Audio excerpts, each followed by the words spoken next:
Salut mes chers élèves, dans notre cours de géométrie d'aujourd'hui, nous allons continuer avec la notion projection vectorielle. Si dans les cours précédents, on était accentué sur l'espace vectoriel de dimension 2, eh bien aujourd'hui, nous allons commencer avec l'espace vectoriel de dimension 3. Ok, voici l'exercice d'application. Soit P une application linéaire d'un espace vectoriel E de dimension 3 dans lui-même, défini analytiquement dans une base de E par x' est égal à y plus z, y' est égal à x moins z, z' est égal à moins x plus y plus 2z. Démontrer que P est une projection vectorielle de E sur un plan vectoriel P dont on donnera une équation cartésienne parallèlement à une droite vectorielle D dont on donnera une base. Okay? Dans cet exercice, comme dans certains exercices qu'on a déjà vus en dimension 2, on va caractériser une projection vectorielle. Okay? On dit que F est déjà une projection vectorielle, donc on va seulement prouver cela et ensuite caractériser cette projection vectorielle. Mais ordinairement, c'est la matrice qu'on donne. Ici, dans cet exercice, on ne donne pas la matrice. On donne l'expression analytique. On appelle P l'application linéaire. Maintenant, on suppose que P est une projection vectorielle. On demande de caractériser P. Eh bien, dans les données, je pose P. OK, P, 2 points. OK, et ici, on a l'expression analytique de P. C'est x' est égal à y plus z. Y' est égal à x moins z. Z' est égal à moins x plus y plus 2z. Eh bien, que peut-on remarquer? En regardant le système ou l'expression analytique de P, on peut remarquer que P n'est ni l'endomorphisme nul, ni l'identité de E. Puisque P n'est pas l'identité de E, P n'est pas l'endomorphisme nul, eh bien, si on remarque que P donne P, eh bien, P est sans doute une projection vectorielle. Parce qu'on a déjà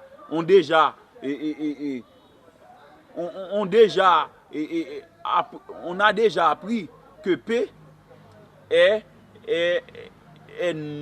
n'est ni l'endomorphisme nul, ni l'identité de E.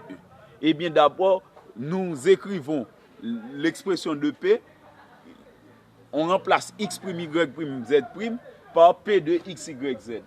Eh bien, nous avons à présent P de x, y, z est égal à un triplet dont l'abscisse est égal à y plus z. L'ordonnée, c'est x moins z. Et puis la côte, moins x plus y plus 2z. Ok, c'est P de x, y, z. Maintenant, nous allons calculer P de x, y, z. Pour calculer P de x, y, z, eh bien, ce qu'on fait, on remplace tous les x de P de x, y, z par x', tous les y de P de x, y, z par y', tous les z de P de x, y, z par z'. Ok? Tout à l'heure, on avait P de x, y, z est égal à y plus z, x moins z, moins x plus y plus 2z. C'était tout à l'heure. P de x, y, z, y plus z, x moins z, moins x plus y plus 2z. Maintenant, avec P de x, y, z, on va avoir y' plus z', x' moins z', moins x' plus y' plus 2z'. Eh bien, c'est ce qu'on fait dans cette partie.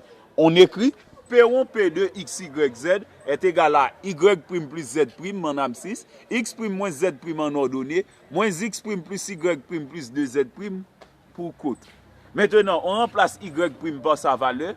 Ok, on a déjà vu que y' était égal à x moins z. Eh bien, avec y' ici, je mets x moins z. Avec z' par sa valeur, je remplace z' par sa valeur ici.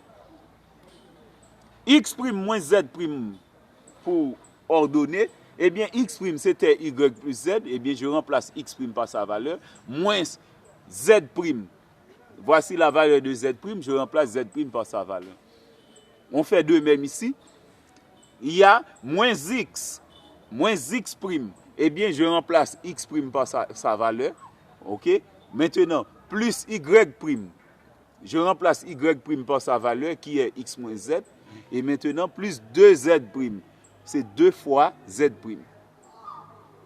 À présent, nous faisons une simplification. Ok, nous chassons les parenthèses. Ça donne x moins z, moins x plus y plus 2z en abscisse. En ordonnée, on chasse les parenthèses à nouveau. Y plus z, plus x moins y moins 2z. Et on chasse les parenthèses à nouveau. C'est moins y moins z, plus x moins z, plus 2 par et cette expression, ça donne 2z'. Ça donne 2 par moins x par plus y par 2z. Eh bien, ça donne moins 2x plus 2y plus 4z. Maintenant, on réduit à nouveau. X moins x, ça donne 0. Ok, il y a uniquement y dans cette partie et moins z plus 2z, ça donne z. On a y plus z. Et maintenant, dans la deuxième coordonnée, on a y plus z moins y. Moins y plus y, ça donne 0.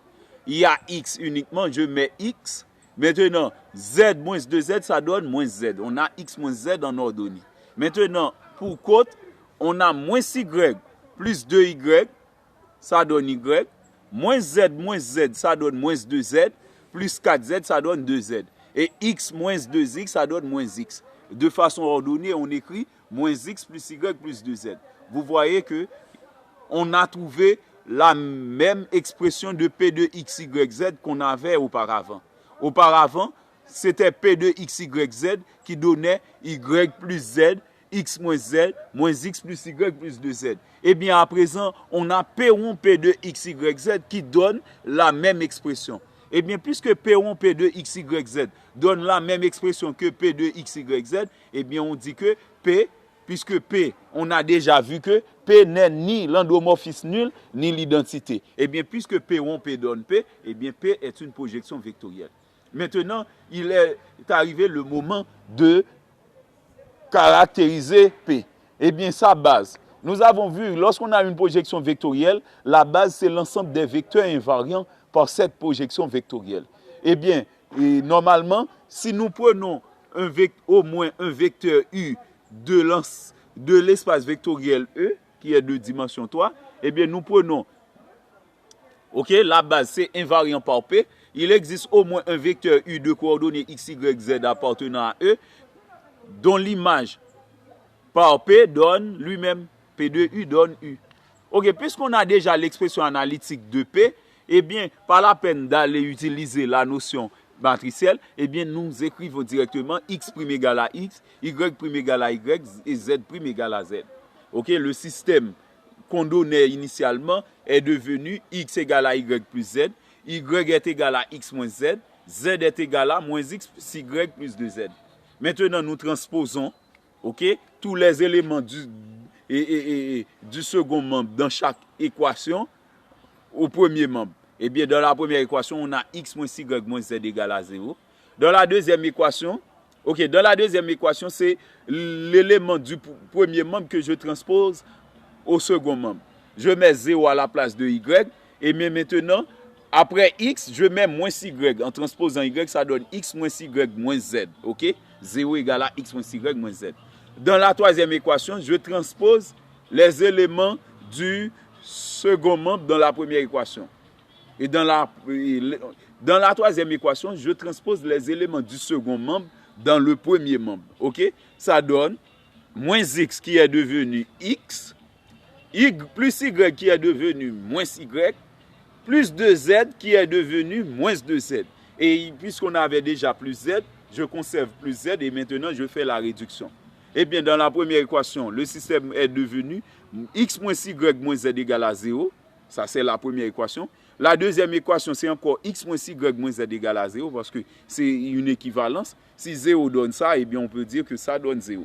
Et maintenant, on réduit moins 2z plus z, ça donne moins z. Eh bien, on a à nouveau x moins y moins z égale à 0.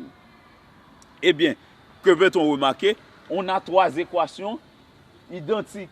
Ok, dans chaque cas. Eh bien, la base de la projection vectorielle P, c'est x moins y moins z égale à 0. Ok, c'est un plan vectoriel P.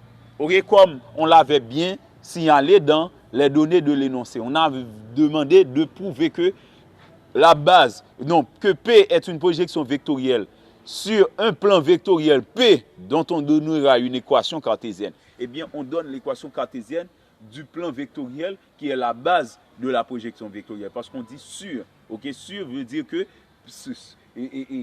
P, c'est la base. Ok, maintenant, de direction, une droite vectorielle. Nous allons prouver que la direction de la projection vectorielle, c'est vraiment une droite vectorielle. Eh bien, nous avons appris, pour une projection vectorielle, la direction, c'est son noyau. Eh bien, de ce fait, je vais calculer cœur de P pour la direction. Car la direction de P, c'est cœur de P. Eh bien, il faut prouver qu'il existe au moins un vecteur V de E, donc V de coordonnées X, Y, Z de E, dont l'image par P donne le vecteur nul de E. Eh bien, ça donne P de V égale à vecteur nul de E. Puisqu'on connaît déjà l'expression analytique de P, eh bien, pour trouver cœur de P, il suffit de poser X' égale à Y' égale à Z' égale à 0. Ok? C'est l'objectif principal. Eh bien, c'est pourquoi on pose X' égale à 0, on remplace X' par 0 dans le système, Y' par 0, Z' par 0. Donc, on met ça dans le sens inverse. Auparavant, c'était X' au départ. Eh bien, maintenant, si Y plus Z, si X' donne Y plus Z, on peut dire que Y plus Z donne X'. C'est ainsi qu'on a Y plus Z égale à 0. X moins Z donne Z' qui donne 0. Moins X plus Y plus 2Z. X moins Z donne Y' qui donne 0. Moins X plus Y plus 2Z donne Z' qui est 0. Ok, ça nous donne, en transposant, on a Y est égal à moins Z pour la première équation. En transposant, on a X égale à Z pour la deuxième équation. Maintenant, nous remplaçons X et Y dans la troisième équation. En remplaçant X et Y dans la troisième équation, on a, c'était moins X, X donne Z, et bien on a moins Z. C'était plus Y, et Y donne moins Z, on a plus moins Z. Plus 2Z est égal à 0. Maintenant, on fait la somme. Moins Z, plus par moins donne moins. Moins Z, ça donne moins 2Z. Eh bien, c'est pourquoi on a ici Y égale à moins Z, X égale à Z, moins Z plus 2Z, ça donne 0, 0Z. On pourrait dire 0Z ou encore 0. Ok, donc, avec 0Z égale à 0, eh bien, on va avoir le sentiment que Z peut prendre toutes les valeurs réelles. Ok, eh bien, avec 0Z égale à 0. Eh bien, puisque Y était écrit en fonction de Z, X est écrit en fonction de Z, eh bien, si Z peut prendre toutes les valeurs de R, eh bien, X et Y peuvent prendre également toutes les valeurs de R. Eh bien, c'est ainsi qu'on peut en déduire que le système admet une infinité de solutions. Eh bien, puisque le noyau d'une application linéaire, c'est un sous-espace vectoriel, eh bien, dire que le noyau admet une infinité, donc le système trouvé dans le noyau admet une infinité de solutions, c'est dire que on pourrait avoir soit une droite vectorielle ou un plan vectoriel, puisqu'on est en dimension 3. Eh bien, par conséquent, on a X égale à Z et Y égale à moins Z. OK? OK, donc ce sont ces deux informations-là qu'on a trouvées. Eh bien maintenant, X est égal à Z et Y égale à moins Z. Nous multiplions les deux équations. L'équation ici, les deux membres de cette équation par moins 1. Eh bien, c'est dire que X est égal à Z et Z est égal à moins Y en multipliant par moins 1. Donc, on a simultanément, par transitivité, X est égal à Z égal à moins Y. Eh bien, maintenant, on a l'équation d'une droite vectorielle. Mais on n'a pas demandé l'équation de la droite vectorielle. Suivant l'auteur, on a demandé seulement la base, okay, de la direction. Mais on n'a pas demandé l'équation. Eh bien, de l'équation, on trouve la base. Eh bien, puisque c'est après X et Y qu'on trouve ordinairement dans l'équation d'une droite vectorielle de dimension 3, eh bien, je mets moins Z, moins Y, X est égal à moins Y, est égal à Z. Maintenant, nous divisons, nous faisons apparaître la base de la droite vectorielle. C'est X sur 1 qui donne X, c'est Y sur moins 1 qui donne moins Y, c'est Z sur 1 qui donne Z. Et bien, par conséquent, la droite vectorielle D, c'est cette équation-là. C'est X sur 1, Y sur moins 1, Z sur 1. X sur 1 est égal à Y sur moins 1, est égal à Z sur 1. Et bien, en conclusion, on peut dire que le plan vectoriel P dont on parle, c'est bien Et la projection vectorielle dont on parle, ok, il y avait également le plan vectoriel, mais c'est la projection vectorielle que je voudrais dire. Donc, la projection vectorielle P, ok, est vraiment de E, ok. Donc, P est une projection vectorielle de E sur P, ok, qui est un plan vectoriel d'équation x moins y moins z égale à 0, parallèlement à une droite vectorielle D dont la base est 1 moins 1, 1. Ok, donc on n'a pas demandé de préciser la base. Et on n'a pas demandé de donner l'équation de la droite vectorielle. C'est la base qui intéressait l'auteur. C'est pourquoi on n'a pas mis la droite, l'équation de la droite D ici, on met seulement la base. Eh bien, on écrit P est une projection vectorielle de E sur un plan vectoriel P d'équation x moins y moins z égale à 0, parallèlement à une droite vectorielle D dont la base est 1 moins 1, 1. Ok, donc c'était tout pour aujourd'hui. Si vous avez des questions, vous pouvez me les envoyer comme commentaire. C'est Jimmy Deveil, votre enseignant de mathématiques, compétent et expérimenté. Merci et bonne journée.